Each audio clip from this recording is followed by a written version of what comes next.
Susah nak terangkan, tapi sebab you dah lama dah follow dalam hati I. Okey, macam mana?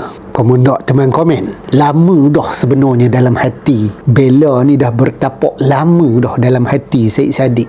Apa maksudnya? Maksudnya YB Syed Saddiq ini, dia dah melihat Bella Astillah ini sebagai satu objek yang cukup sempurna, simbol kasih sayang yang cukup sempurna, walaupun hubungan yang sebenarnya belum lagi wujud. Itu juga tandanya YB Syed Saddiq ini memang merasa kagum, mungkin terlalu kagum dengan kehadiran seorang yang bernama Bella Astillah ini.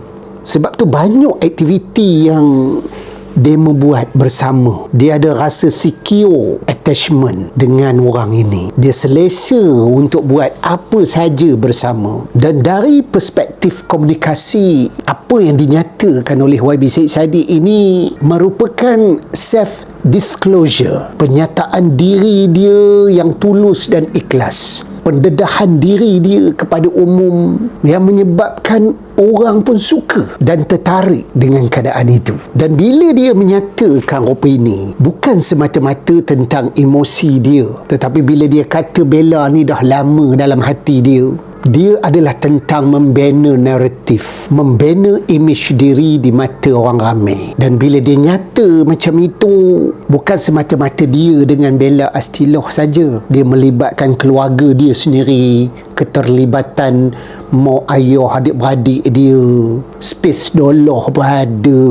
Dan begitu juga dengan Bella, anak-anak Bella, keluarganya, yang menjadikan hubungan mereka ini begitu dekat dengan peminat-peminat, yang memberi kesan kepada orang ramai yang sangat-sangat mengharapkan mereka berumah tangga. Itu sebenarnya yang berlaku bagi yang mengikuti perkembangan demo ni. Yang tak mengikuti ataupun kejap ikut kejap idok ni, mungkin dia tahu sikit je, tapi yang jelasnya dia merupakan satu ekspresi emosi yang cukup tulen, yang menimbulkan rasa keintiman, romantis dan vitamin dalam kehidupan kita. Sebab memang secara naturalnya kita ni suka benda-benda yang positif.